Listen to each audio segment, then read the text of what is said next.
Hello students, कैसे हैं आप सब। आज इस लेक्चर में हम डिस्कस करेंगे पार्टनरशिप डीड। जैसा कि हमें पता है कि पार्टनरशिप का निर्माण किसी न किसी एग्रीमेंट से होता है, ठहराव से होता है। जब दो या दो से अधिक व्यक्ति सहमत होते हैं कोई बिज़नेस करने के लिए,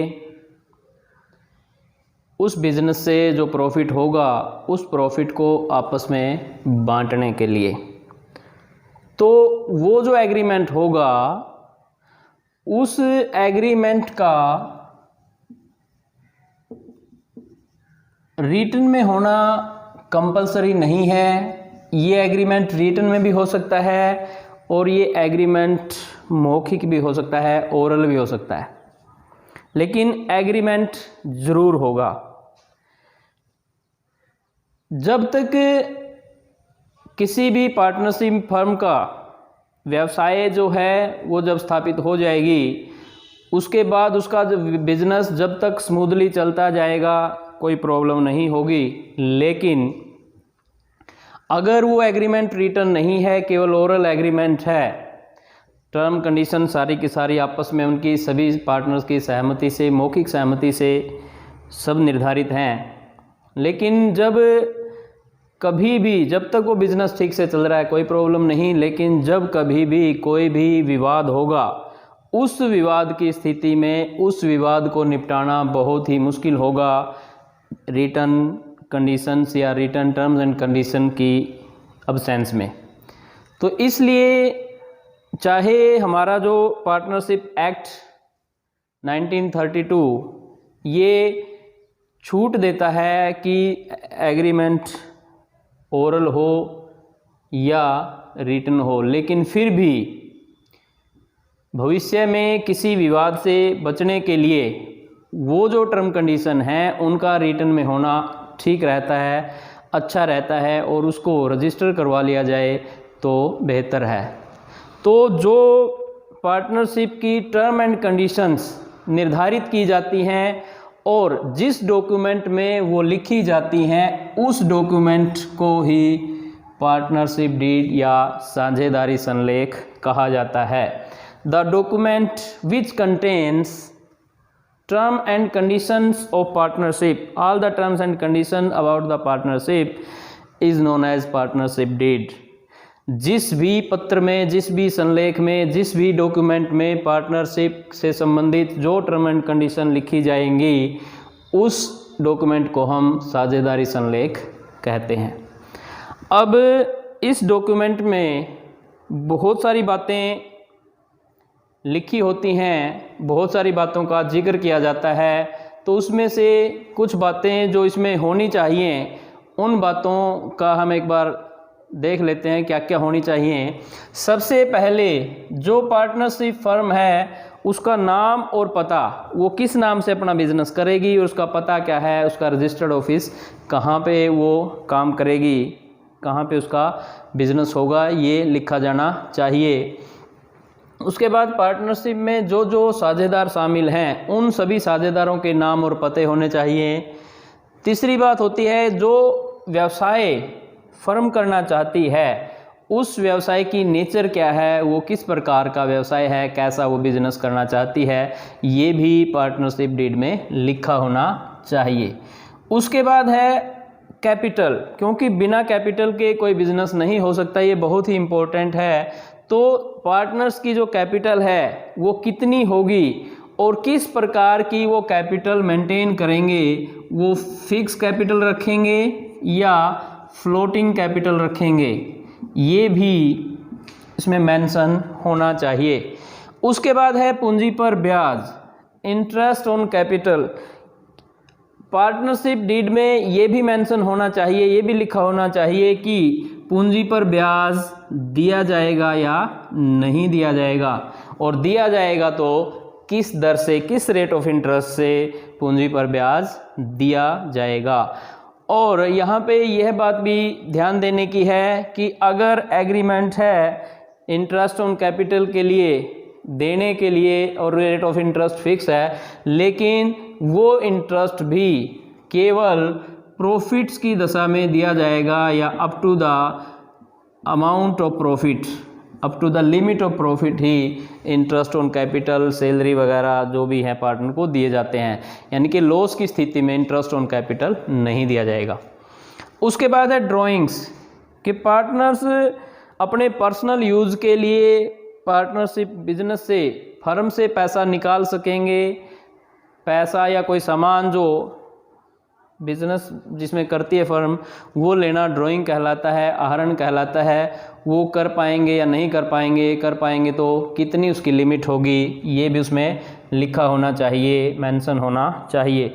उसके बाद आहरण पर ब्याज, जैसे हमने पूंजी पर ब्याज की बात की, पूंजी जो है साझेदारों की इनकम होगी, पूंजी पर ब्याज वो साझेदारों को दिया जाएगा या नहीं दिया जाएगा इंटरेस्ट। ठीक वैसे ही जब फर्म से पैसा लेते हैं साझेदार तो फर्म भी उस पर इंटरेस्ट ले सकती है और वो किस रेट से इंटरेस्ट लिया जाएगा ये भी उसमें मेंशन होना चाहिए। फिर बहुत ही इम्पोर्टेंट है लाभ हानि किस अनुपात में, किस रेशियो में शेयर किए जाएंगे, प्रॉफिट शेयरिंग रेशियो फर्म की क्या होगी ये भी वहाँ पे मेंशन किया जाना चाहिए। और जो प्रॉफिट शेयरिंग रेशियो निश्चित की जाएगी उसी हिसाब से वो प्रॉफिट या लॉस जो है वो शेयर करेंगे, ना कि कैपिटल के अनुपात में। उसके बाद है वेतन। अगर कोई भी पार्टनर जो है वो बिजनेस के डे टू डे फंक्शनिंग में अपना ज़्यादा टाइम लगाता है या वही संचालन करता है बिजनेस का, तो हो सकता है उस पार्टनर के लिए सैलरी का प्रोविज़न कर दिया जाए। तो यह बात भी पार्टनरशिप डीड में निर्धारित होनी चाहिए, उसमें लिखा होना चाहिए कि पार्टनर को सैलरी दी जाएगी या नहीं दी जाएगी, और दी जाएगी तो किस दर से दी जाएगी, उसकी क्या लिमिट होगी। उसके बाद है गुडविल या ख्याति। गुडविल की अमाउंट का निर्धारण किस तरीके से किया जाएगा, बहुत सारे मेथड होते हैं गुडविल की वैल्यूएशन के, और ये किसी पार्टनर की एडमिशन और रिटायरमेंट या डेथ ऑफ ए पार्टनर के केस में गुडविल का की वैल्यू लगाना, वैल्यूएशन करना बहुत ही ज़रूरी है, इम्पोर्टेंट है। तो उस दशा में किस मेथड से गुडविल की वैल्यूएशन की जाएगी ये भी पार्टनरशिप डीड में होना चाहिए। उसके बाद है फर्म के हिसाब किताब की अवधि, accounting period of the firm. Firm का अकाउंटिंग पीरियड क्या होगा, किस डेट से किस डेट तक होगा, ये वार्षिक होगा, छमाही होगा। वैसे आजकल जो है फाइनेंशियल ईयर एक होता है जो 1 अप्रैल से 31 मार्च तक ज़्यादातर इसी को ही फर्म भी फॉलो करती हैं। उसके बाद है फर्म का जो हिसाब किताब रखने का ढंग क्या होगा, और जो भी बुक्स ऑफ अकाउंट हैं और या अन्य कोई डॉक्यूमेंट हैं उनकी सेफ कस्टडी कैसे रखी जाएगी, ये भी पार्टनरशिप डीड में मेंशन होना चाहिए। उसके बाद है ऑडिटिंग कि फर्म का जो है वो लेखा परीक्षण किया जाएगा अकाउंट्स का या नहीं, बुक्स ऑफ अकाउंट की जो अकाउंट हैं फर्म के उन अकाउंट का की ऑडिटिंग की जाएगी या नहीं, और अगर की जाएगी तो ऑडिटर की अपॉइंटमेंट कैसे की जाएगी, ये भी पार्टनरशिप डीड में लिखा होना चाहिए। उसके बाद है date of commencement of partnership. Partnership किस डेट से शुरू होगी ये भी इसमें मेंशन किया जाता है। आगे है साझेदारी की अवधि। जो साझेदारी का निर्माण किया जा रहा है वो किस पीरियड के लिए, किस अवधि के लिए, कितने समय के लिए निर्धारण किया जा रहा है, पार्टनर या पार्टनरशिप एट विल है, जो भी है वो उसमें मेंशन किया जाना चाहिए। उसके बाद है यूज ऑफ डिसीजन या जजमेंट ऑफ गार्नर वर्सेज मरे। एक बहुत ही इम्पोर्टेंट केस है, ये इंग्लैंड का केस है गार्नर वर्सेज मरे, और ये काम आता है इंसॉल्वेंसी ऑफ ए पार्टनर के केस में।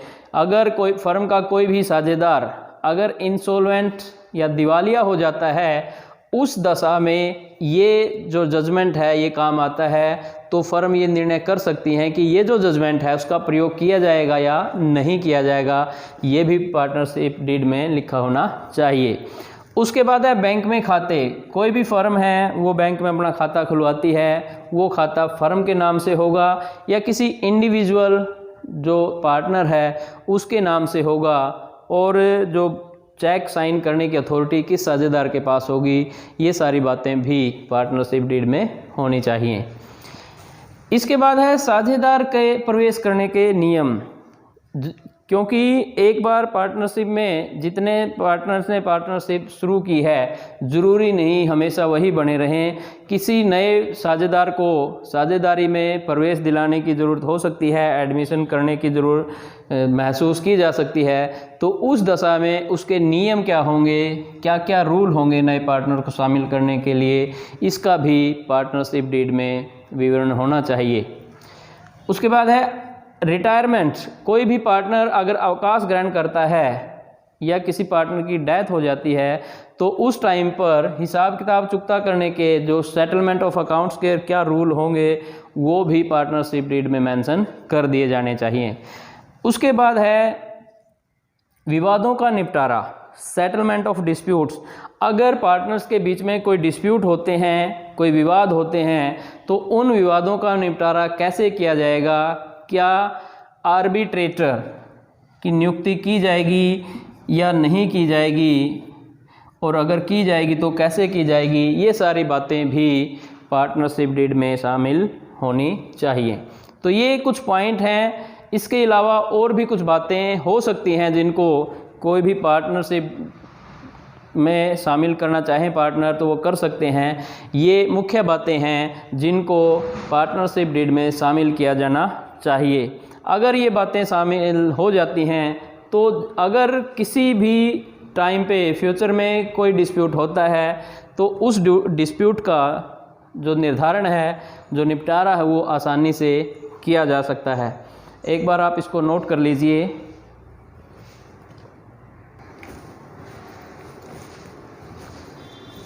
अब हम बात करते हैं rules applicable in absence of partnership deed.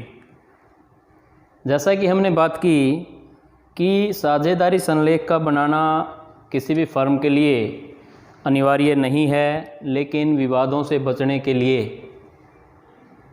Term and conditions लिखित रूप में अगर हों और जिस डॉक्यूमेंट में लिखी जाती हैं उसी को साझेदारी संलेख या पार्टनरशिप डीड हम कहते हैं। लेकिन जैसा कि अनिवार्य नहीं है तो हो सकता है कोई फर्म उसको बनाए ना, तो उसकी अनुपस्थिति में या ओरल हों, टर्म कंडीशन ओरल हों वहाँ पे, या फिर किसी स्पेसिफिक किसी बिंदु के ऊपर पार्टनरशिप डीड में अगर कुछ नहीं कहा गया है तो फिर वहाँ पे पार्टनरशिप एक्ट 1932 में जो प्रोविज़न दिए गए हैं वो प्रोविज़न लागू होंगे, और वो किन किन आइटम पर क्या क्या वो प्रोविज़न होंगे हम उनको डिस्कस करते हैं। अगर पार्टनरशिप डीड है तो उसमें जो भी लिखा गया है वो लागू होगा, और अगर पार्टनरशिप डीड नहीं है या किसी बिंदु पर वो साइलेंट है, किसी विशेष पॉइंट के ऊपर उसमें कुछ नहीं कहा गया है, या वो ओरल हैं, जो कंडीशंस हैं, वो सहमति जो थी, एग्रीमेंट जो था वो केवल ओरल था, उस दशा में इंडियन पार्टनरशिप एक्ट 1932 में जो प्रोविज़न दिए गए हैं वो प्रोविज़न लागू होंगे। और वो क्या क्या होंगे हम उनकी बात करते हैं। सबसे पहले लाभ हानि अनुपात के बारे में पार्टनरशिप एक्ट जो कहता है कि ये जो होगा इक्वल होगी, रेशियो जो है जितने भी पार्टनर होंगे उनमें समान होगी प्रॉफिट शेयरिंग रेशियो, चाहे उनकी कैपिटल कितनी भी हो सकता है एक आदमी ने, एक पार्टनर ने 10 लाख लगाए हैं, दूसरे ने 2 लाख लगाए हैं, फिर भी उनकी जो प्रॉफिट शेयरिंग रेशियो होगी वो इक्वल होगी अगर उनके पास साझेदारी संलेख में प्रोविज़न नहीं है तो। उसके बाद है पूंजी पर ब्याज। अगर साझेदारी संलेख नहीं है तो पूंजी पर कोई भी ब्याज नहीं दिया जाएगा। No interest will be allowed on capital. उसके बाद है आहरण या इंटरेस्ट ऑन ड्राइंग। जैसे पूंजी पर ब्याज नहीं दिया जाएगा, ठीक ऐसे ही ड्राइंग के ऊपर भी इंटरेस्ट चार्ज नहीं किया जाएगा। उसके बाद है साझेदारों को वेतन। अगर कोई पार्टनर बिजनेस के ऑपरेशन में ज़्यादा टाइम लगाता है तो और साझेदारी संलेख में कोई प्रोविज़न नहीं है तो पार्टनर्स को कोई भी सैलरी या कमीशन जो है वो नहीं दिया जाएगा, नो। फिर उसके बाद करते हैं बात इंटरेस्ट ऑन लोन, ऋण पर ब्याज। अगर पार्टनर ने फर्म को लोन दिया हुआ है तो उसके ऊपर अगर पार्टनरशिप डीड में प्रोविज़न है तो जितना उसमें होगा उतने प्रतिशत, लेकिन यदि पार्टनरशिप डीड में प्रोविज़न नहीं है या पार्टनरशिप डीड नहीं बनाई गई है तो उस दशा में इंटरेस्ट ऑन लोन दिया जाएगा 6% पर एनम, 6% पर एनम, 6% वार्षिक की दर से इंटरेस्ट ऑन लोन दिया जाएगा। उसके बाद नए जो कोई भी नया साझेदार फर्म में अगर शामिल करना है, किसी नए साझेदार को एडमिशन दिलाना है फर्म में, उसके लिए जो रूल लागू होगा कि वो सभी की सहमति के बिना किसी नए पार्टनर को शामिल नहीं कर सकते, सबकी कंसेंट होना आवश्यक है। जितने पार्टनर एडमिशन के टाइम मौजूद हैं उन सभी की सहमति होना ज़रूरी है। अगर उनमें से कोई एक भी पार्टनर अगर सहमत नहीं है तो नए साझेदार को प्रवेश नहीं दिलाया जा सकता। उसके बाद है फर्म का संचालन। फर्म के संचालन में सभी पार्टनर्स को भाग लेने का राइट होगा। वो सारे के सारे जितने भी पार्टनर हैं वो सारे फर्म के संचालन में भाग ले सकते हैं। उसके बाद है फर्म की जो लेखा पुस्तकें हैं उनका निरीक्षण और प्रतिलिपि। सभी जो साझेदार हैं उनको अधिकार होगा, वो फर्म के जितने भी बुक्स ऑफ अकाउंट हैं उनको इंस्पेक्ट कर सकते हैं और उनकी प्रतिलिपि ले सकते हैं, छायालिपि ले सकते हैं, उनकी फ़ोटोस्टेट या उनकी कॉपी ले सकते हैं। ये हैं हमारे कुछ प्रोविज़न इंडियन पार्टनरशिप एक्ट 1932 में जो दिए गए हैं, जो कि पार्टनरशिप डीड या साझेदारी संलेख की अनुपस्थिति में किसी भी पार्टनरशिप के ऊपर लागू होते हैं। उनको हम एक बार समराइज़ करते हैं। जो लाभ हानि अनुपात होगा वो समान रूप से होगा, इक्वल होगा। पूंजी पर ब्याज नहीं दिया जाएगा, ऐसे ही आहरण पर ब्याज भी नहीं चार्ज किया जाएगा। साझेदारों को कोई भी सैलरी, कमीशन, बोनस वो नहीं दिया जाएगा। इंटरेस्ट ऑन लोन जो है 6% के वार्षिक के हिसाब से दिया जाएगा। नए साझेदार का प्रवेश सभी की सहमति से होगा। फर्म के संचालन में सारे पार्टनर जितने भी हैं उन सबको भाग लेने का अधिकार होगा और वो सभी बुक्स ऑफ अकाउंट को इंस्पेक्ट कर सकते हैं और उनकी प्रतिलिपि यानी कि उनकी कॉपी ले सकते हैं। ये सारे के सारे रूल अप्लाई होंगे यदि पार्टनरशिप डीड नहीं है उस दशा में। अब हम बात करते हैं साझेदारी संलेख की जो इम्पोर्टेंस है वो क्या है, इसका महत्व क्या है पार्टनरशिप के लिए। हमें पता है कि साझेदारी संलेख को बनाना अनिवार्य नहीं है, ये ऑप्शनल है। चाहे तो कोई भी पार्टनरशिप अपने लिए साझेदारी संलेख बना सकते हैं और चाहे तो नहीं, लेकिन फिर भी इसको इन कारणों से साझेदारी संलेख को बना लेना चाहिए किसी भी फर्म को और उसको रजिस्टर भी करवा लेना चाहिए। ये कारण है कि साझेदारों के जो अधिकार, कर्तव्य और दायित्वों को स्पष्ट करता है। यदि साझेदारी संलेख बना लिया जाए तो उसमें पार्टनर्स के राइट्स, उनकी ड्यूटीज़ और उनकी लायबिलिटी, उनके ओब्लिगेशन क्या क्या है उनको क्लियरली मेंशन कर दिया जाएगा, जो कि फर्म के लिए बहुत ही इम्पोर्टेंट हैं। सभी पार्टनर को अपने अधिकार, ड्यूटीज़ और कर्तव्यों का पता होना चाहिए। उसके बाद है गलतफहमी को दूर करेगा। अगर पार्टनरशिप डीड होगी तो पार्टनर के बीच में होने वाली किसी भी गलतफहमी को दूर करेंगे, क्योंकि सारी की सारी जो टर्म एंड कंडीशंस हैं वो बिल्कुल ट्रांसपेरेंट वे में पार्टनरशिप डीड में लिखी होंगी। और जब साफ शब्दों में कोई भी टर्म कंडीशन जब लिखी होंगी तो गलतफहमी अगर होती भी है तो उसको दूर करना बहुत ही आसान होगा। उसके बाद है यदि पार्टनर के बीच में, साझेदारों के बीच में कोई भी डिस्प्यूट होते हैं तो पार्टनरशिप डीड, साझेदारी संलेख अगर होगा तो उसके माध्यम से, साझेदारी संलेख की हेल्प से पार्टनर के बीच में होने वाले विवादों को बहुत ही आसानी से निपटारा किया जाएगा, उनको आसानी से निपटा दिया जाएगा। और अगर वो नहीं होगा तो विवाद को निपटाना बहुत ही मुश्किल होगा। तो इन आधार पे, इन पॉइंट्स के आधार पे हम कह सकते हैं कि किसी भी पार्टनरशिप को अपने लिए साझेदारी संलेख को तैयार कर लेना चाहिए, उसको रजिस्टर करवा लेना चाहिए। नहीं तो साझेदारी संलेख की अनुपस्थिति में साझेदारों को अपने अधिकारों कर्तव्यों का स्पष्ट ज्ञान नहीं होगा, उनके बीच में गलतफहमियां पैदा हो सकती हैं और विवाद होंगे फ्यूचर में जिनका निपटारा करना कठिन होगा। तो ये था हमारा साझेदारी संलेख के बारे में, जो कि बहुत ही इम्पोर्टेंट टॉपिक है। मैं उम्मीद करता हूँ आपको ये अच्छे से समझ में ज़रूर आया होगा।